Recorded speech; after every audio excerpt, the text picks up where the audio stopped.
All right, everybody, here we go. Welcome to Direct Credit Funding with Jason. Another exciting episode. We're going to talk about business credit, and we're going to specifically get into how business borrowing is not scary. It's not hard to do. There are hoops you have to jump through, and there's information that you need to know, and that's what I'm here to help you with. So first off, we're going to talk about some basics. We're going to go into where the first place that everyone thinks that the money is, which is at the local bank. And that is where the money is. The advantage of going to your local bank is the cost of funds are extremely low. Some of the lowest you're going to get right now in the single digits, 5, 6, 7%, somewhere in there. And they're a great process. They are going to be asking for a complete financial package. And by that, I mean, they're going to be asking for, you're going to have excellent credit. Ideally, you're going to need to have like a 700 plus credit score.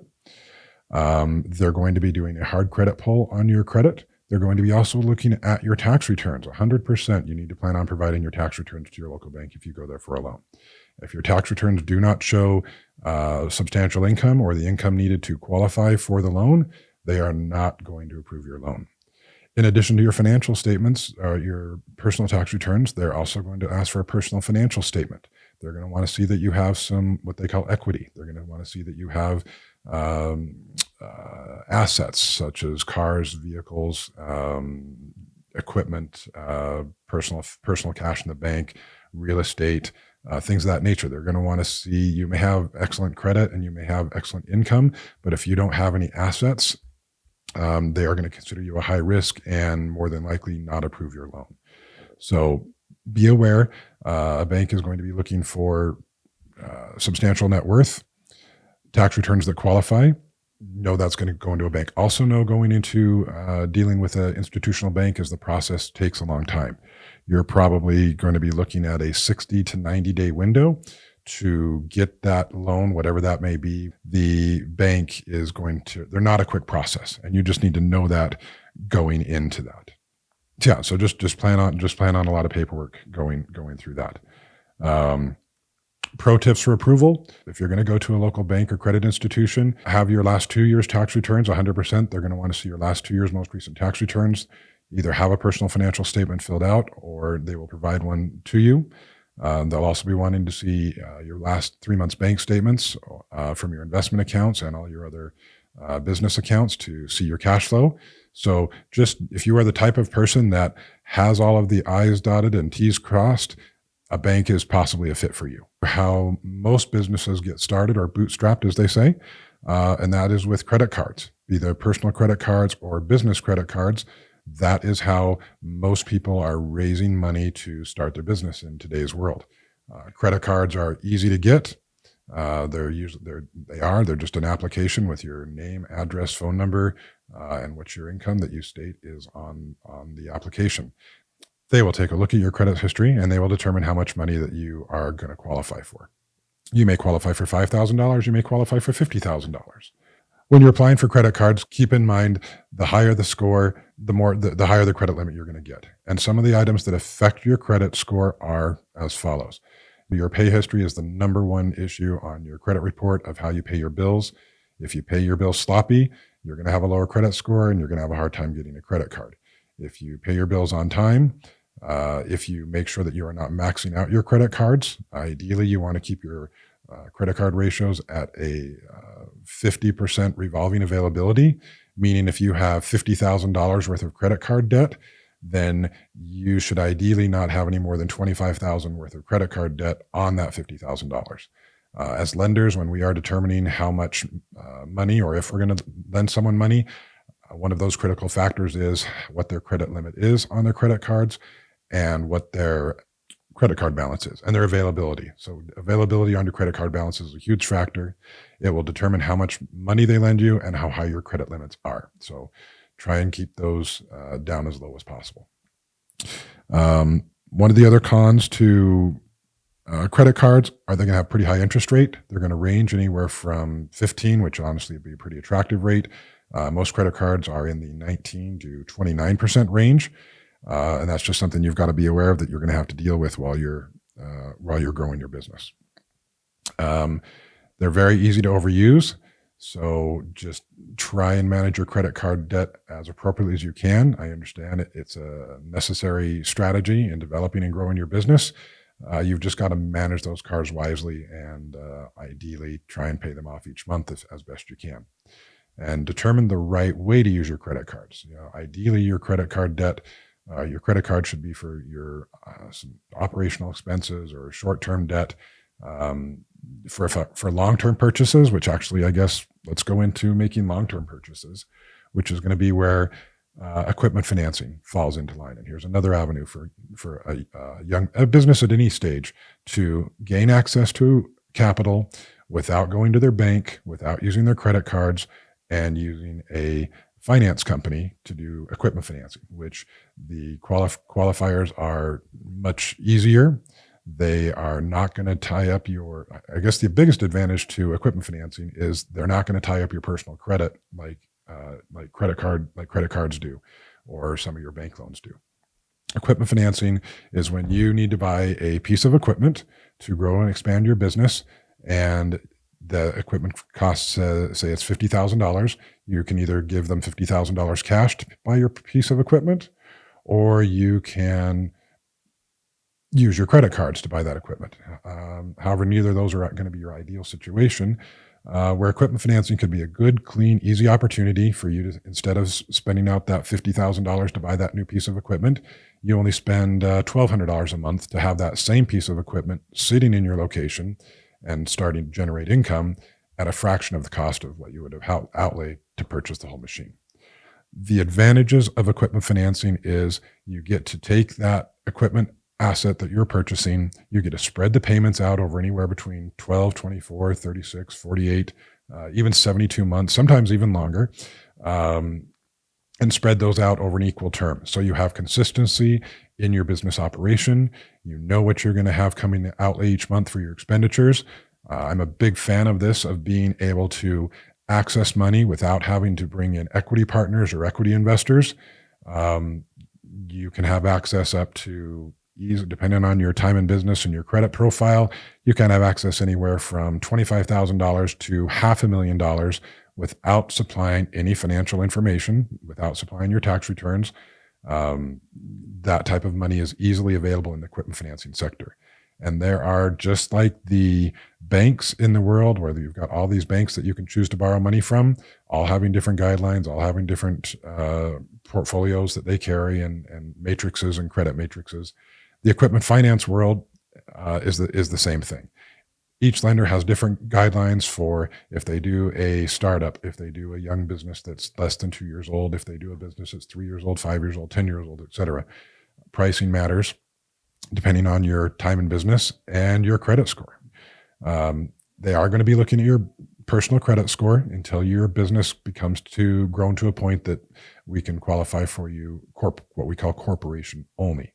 And that is designed for a business that has been around for 5+ years in business, that has multiple owners, that if that business will still survive if the main business owner steps away from the business. So that's the ideal corp-only situation. I realize there are situations where businesses have gotten corp-only credit with less than 5 owners. It does happen. It's not out of the realm of possibility, but they have to have a strong business credit profile, which some of my other partners and friends have discussed, and we can discuss here at a future date. Equipment financing pros is it's generally easier to qualify. It's probably one of the easiest ways to qualify for financing. Quick, easy, matter of days. We can get an application. Most places can get an application in the same day, have you approved the same day, get your documents out to you digitally the next day or same day, and your equipment, pay your vendor so they can deliver the equipment. We're turning around deals in 1 to 2 days is how quickly we're turning files around at my company. But that's pretty standard for across the world. But let's talk about the ease of access. The ease of access is they're generally going to be looking at an application and 3 months bank statements.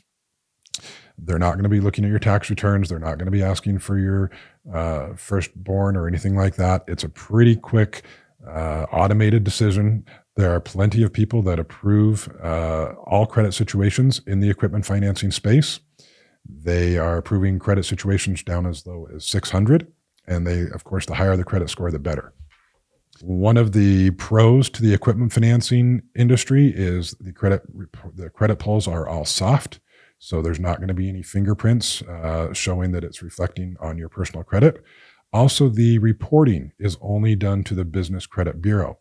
We don't report to your personal credit bureau. So you can have 25, 50, 150 millions of dollars in business debt, and it is not reporting to your personal credit report. And because that's not a personal obligation, it is personally, you have probably personally guaranteed it, but it is not going to show up on your personal credit report or impact your future borrowing. It's not going to impact your ability to buy a house.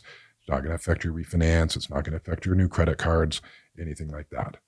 The cons of equipment financing. Cons for equipment financing is it is only to purchase actual equipment, some type of physical asset that is necessary for the business to run and operate. If it is for inventory or payroll or advertising, we're not able to finance things like that under the equipment finance company umbrella. If you don't pay back the loan, they are going to come take that piece of collateral away from you. So just be aware of that. It's something that they will come back and try and repossess. Tips for approvals. Let's go back into that. Tips for approval on equipment financing applications. But it probably runs across the board on all applications. I can't tell you how much accuracy and full information is missing on applications that we receive in, be it they don't have your time in business correct. Or one of the really big ones that especially comes out on all applications that you really ought to consider is when you start your business as a sole proprietor, when you started in your garage or you started doing woodwork on the side or whatever your side gig that you did, start your business, get a business license, show us on paper that you've established that business. What we commonly see in underwriting across the board is, oh yeah, I started my business 5 years ago, but I didn't incorporate until a year ago. If you cannot provide documentation to us that you started that business 5 years ago as a sole proprietor, either filed a Schedule C on your taxes, filed a business license, filed a fictitious name filing, then unfortunately we have to go off of the date that you filed with the state, which in this example was a year ago. So even though you've been doing this 5 years ago and you have a 700 plus credit score and you needed $50,000, and I could easily do that if you were 5 years in business, but unfortunately that was you didn't take the extra step of starting the business and starting it on paper. I now have to qualify you under the 1 year time in business rates, which this is going to be a substantial interest rate different from taking you from single digit rates to anywhere in the teens somewhere. So it could be, or you could not even be approved at all because on paper you are only a 1 year old business and you do not qualify for the financing that you have requested. So that is a huge tip or something, whatever you'd like to call that, a huge tip for you to know about from an underwriting point of view is getting your business started on paper and relaying that information accurately on your application so that the underwriting team understands the full story and full scope of your deal. If you have moved your business from one state to another, need an explanation on that. Need to understand how your business is still functioning when you're moving from one state to another state, because that's another thing that we find quite often. Accurate information on the application as far as where the equipment's going, accurate information about what your business does and why the borrowing, either whether you're buying equipment or working capital or whatever it is, the money that you're trying to buy it for, we need to understand how that's going to impact your business, how you're going to increase the revenue from whatever the project is that we're working on. If we are getting you working capital, what are you going to do with that working capital? How's it going to change your business operation and get you to the next level? All lenders are looking to get paid back. They're all happy to hear your story, but they need to understand what your story is so that it makes sense to the underwriting department. So selling yourself and making it make sense, saying that you're needing to borrow working capital to purchase equipment is not the best use of your assets. Working capital and lines of credit, and actually it even falls into merchant cash advance. So they're all kind of subsects that we're going to talk into. Working capital is generally the type of lending that working capital is also mixed in with what they call the MCA space, merchant cash advance space. This is a very expensive way to borrow money. And by expensive, I'm talking anywhere from 40 to 200% annual rates. These are high risk loans. There's a lot of pros and cons to this, but let's talk about if you are choosing to go down this road and it's necessary. And there are occasions, and I have seen occasions where it is justified to take some of these high risk loans. And they do serve a purpose under the right circumstance. Unfortunately, what's happened is most people are not using them for their intended purposes and they get sucked into a vicious cycle. But let's just assume for the sake of argument that you have chosen merchant cash advance as the right product for you. Maybe it's due to your time in business. Maybe it's due to your credit score that you don't have another possibility. Generally, these high risk loans are for people with lower credit scores. But again, I don't even want to get on the weeds on that. What they're looking for is they're looking to see that you have a minimum of $10,000 a month in deposits going into the account, that you have an average balance around probably 1,500 or so.